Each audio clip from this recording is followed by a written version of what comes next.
Psalm 77. I cried unto God with my voice, even unto God with my voice, and he gave ear unto me. In the day of my trouble I sought the Lord. My soul ran in the night and ceased not. My soul refused to be comforted. I remembered God and was troubled. I complained and my spirit was overwhelmed. Selah. Thou holdest mine eyes waking. I am so troubled that I cannot speak. I have considered the days of old, the years of ancient times. I call to remembrance my song in the night. I commune with my own heart, and my spirit made diligent search. Will the Lord cast off forever, and will he be favorable no more? Is his mercy clean gone forever? Doth his promise fail forevermore? Hath God forgotten to be gracious? Hath he in anger shut up his tender mercies? Selah. And I said, this is my infirmity. But I will remember the years of the right hand of the Most High. I will remember the works of the Lord. Surely I will remember thy wonders of old. I will meditate also of all thy work and talk of thy doings. Thy way, O God, is in the sanctuary. Who is so great a God as our God? Thou art the God that doest wonders. Thou hast declared thy strength among the people. Thou hast with thine arm redeemed thy people, the sons of Jacob and Joseph. Selah. The waters saw thee, O God. The waters saw thee. They were afraid. The depths also were troubled. The clouds poured out water. The sky sent out a sound. Thine arrows also went abroad. The voice of thy thunder was in the heaven. The lightnings lightened the world. The earth trembled and shook. Thy way is in the sea, and thy path in the great waters, and thy footsteps are not known. Thou leddest thy people like a flock by the hand of Moses and Aaron. John 9. And as Jesus passed by, he saw a man which was blind from his birth. And his disciples asked him, saying, Master, who did sin, this man or his parents, that he was born blind? Jesus answered, Neither hath this man sinned, nor his parents, but that the works of God should be made manifest in him. I must work the works of him that sent me while it is day. The night cometh when no man can work. As long as I am in the world, I am the light of the world. When he had thus spoken, he spat on the ground and made clay of the spittle, and he anointed the eyes of the blind man with the clay. And he said unto him, Go, wash in the pool of Siloam, which is by interpretation sent. He went his way therefore, and washed, and came seeing. The neighbors therefore, and they which before had seen him that he was blind, said, Is not this he that sat and begged? Some said, This is he. Others said, He is like him. But he said, I am he. Therefore said they unto him, How were thine eyes opened? He answered and said, A man that is called Jesus made clay, and anointed my eyes, and said unto me, Go to the pool of Siloam, and wash. And I went and washed, and I received sight. Then said they unto him, Where is he? He said, I know not. They brought to the Pharisees him that aforetime was blind. And it was the Sabbath day when Jesus made the clay and opened his eyes. Then again the Pharisees also asked him how he had received his sight. He said unto them, He put clay upon mine eyes, and I washed, and do see. Therefore said some of the Pharisees, This man is not of God, because he keepeth not the Sabbath day. Others said, How can a man that is a sinner do such miracles? And there was a division among them. They say unto the blind man again, What sayest thou of him, that he hath opened thine eyes? He said, He is a prophet. But the Jews did not believe concerning him that he had been blind and received his sight, until they called the parents of him that had received his sight. And they asked them, saying, Is this your son, who you say was born blind? How then doth he now see? His parents answered them and said, We know that this is our son, and that he was born blind. But by what means he now seeth we know not, or who hath opened his eyes we know not. He is of age, ask him. He shall speak for himself. These words spake his parents because they feared the Jews. For the Jews had agreed already that if any man did confess that he was Christ, he should be put out of the synagogue. Therefore said his parents, He is of age, ask him. Then again called they the man that was blind, and said unto him, Give God the praise. We know that this man is a sinner. He answered and said, Whether he be a sinner or no, I know not. One thing I know, that whereas I was blind, now I see.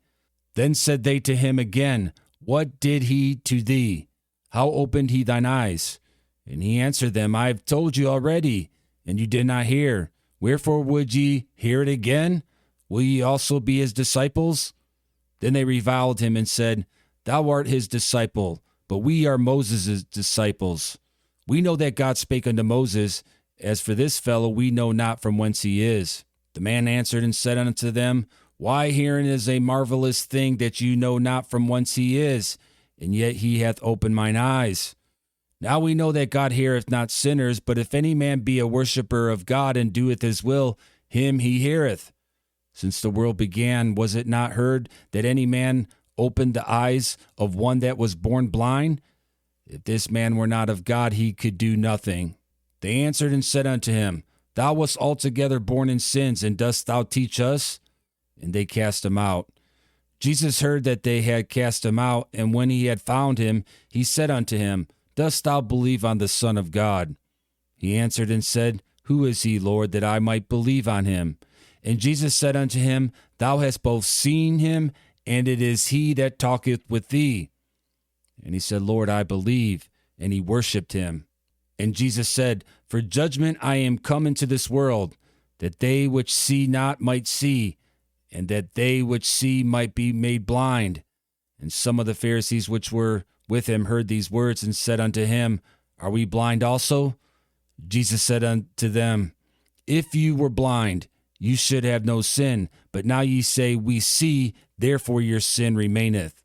Exodus 27. And thou shalt make an altar of shittim wood, 5 cubits long and 5 cubits broad. The altar shall be 4 square, and the height thereof shall be 3 cubits. And thou shalt make the horns of it upon the 4 corners thereof. His horns shall be of the same, and thou shalt overlay it with brass. And thou shalt make his pans to receive his ashes, and his shovels, and his basins, and his flesh hooks, and his fire pans. All the vessels thereof thou shalt make of brass. And thou shalt make for it a grate of network of brass. And upon the net shalt thou make 4 brazen rings in the 4 corners thereof.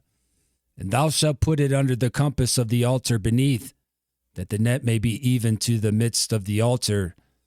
And thou shalt make staves for the altar, staves of shittim wood, and overlay them with brass. And the staves shall be put into the rings, and the staves shall be upon the 2 sides of the altar to bear it. Hollow with boards shalt thou make it. As it was showed thee in the mount, so shall they make it. And thou shalt make the court of the tabernacle. For the south side southward there shall be hangings for the court of fine twined linen of 100 cubits long for one side. And the 20 pillars thereof and their 20 sockets shall be of brass. The hooks of the pillars and their fillets shall be of silver. And likewise for the north side in length there shall be hangings of 100 cubits long. And his 20 pillars and their 20 sockets of brass, the hooks of the pillars and their fillets of silver. And for the breadth of the court on the west side shall be hangings of 50 cubits, their pillars 10, and their sockets 10. And the breadth of the court on the east side eastward shall be 50 cubits. The hangings of one side of the gate shall be 15 cubits, their pillars 3, and their sockets 3. And on the other side shall be hangings 15 cubits, their pillars 3, and their sockets 3. And for the gate of the court shall be an hanging of 20 cubits of blue and purple and scarlet and fine twined linen, wrought with needlework. And their pillars shall be 4, and their sockets 4. All the pillars round about the court shall be filleted with silver. Their hooks shall be of silver, and their sockets of brass. The length of the court shall be 100 cubits, and the breadth 50 everywhere, and the height 5 cubits of fine twined linen, and their sockets of brass. All the vessels of the tabernacle, and all the service thereof, and all the pins thereof, and all the pins of the court shall be of brass. And thou shalt command the children of Israel that they bring thee pure oil olive beaten for the light, to cause the lamp to burn always. In the tabernacle of the congregation without the veil, which is before the testimony, Aaron and his sons shall order it from evening to morning before the Lord. It shall be a statute forever unto their generations on the behalf of the children of Israel. Ecclesiastes 2. I said in mine heart, go to now, I will prove thee with mirth, therefore enjoy pleasure. And behold, this also is vanity. I said of laughter, it is mad, and of mirth, what doeth it? I sought in my heart to give myself unto wine, yet acquainting mine heart with wisdom, and to lay hold on folly, till I might see what was that good for the sons of men, which they should do under the heaven all the days of their life. I made me great works, I builded me houses, I planted me vineyards, I made me gardens and orchards, and I planted trees in them of all kind of fruits. I made me pools of water, to water therewith the wood that bringeth forth trees. I got me servants and maidens, and had servants born in my house. Also I had great possessions of great and small cattle, above all that were in Jerusalem before me. I gathered me also silver and gold, and the peculiar treasure of kings and of the provinces. I gat me men singers and women singers, and the delights of the sons of men as musical instruments, and that of all sorts. So I was great, and increased more than all that were before me in Jerusalem. Also my wisdom remained with me. And whatsoever mine eyes desired, I kept not from them. I withheld not my heart from any joy. For my heart rejoiceth in all my labor, and this was my portion of all my labor. Then I looked on all the works that my hands had wrought, and on the labor that I had labored to do. And behold, all was vanity and vexation of spirit, and there was no profit under the sun. And I turned myself to behold wisdom and madness and folly. For what can the man do that cometh after the king, even that which hath been already done? Then I saw that wisdom excelleth folly, as far as light excelleth darkness. The wise man's eyes are in his head, but the fool walketh in darkness. And I myself perceived also that one event happeneth to them all. Then said I in my heart, as it happeneth to the fool, so it happeneth even to me. And why was I then more wise? Then I said in my heart that this also is vanity. For there is no remembrance of the wise more than of the fool forever, seeing that which now is in the days to come shall all be forgotten. And how dieth the wise man as the fool? Therefore I hated life, because the work that is wrought under the sun is grievous unto me, for all is vanity and vexation of spirit. Yea, I hated all my labor which I had taken under the sun, because I should leave it unto the man that shall be after me. And who knoweth whether he shall be a wise man or a fool? Yet shall he have rule over all my labor wherein I have labored, and wherein I have showed myself wise under the sun. This is also vanity. Therefore I went about to cause my heart to despair of all the labor which I took under the sun.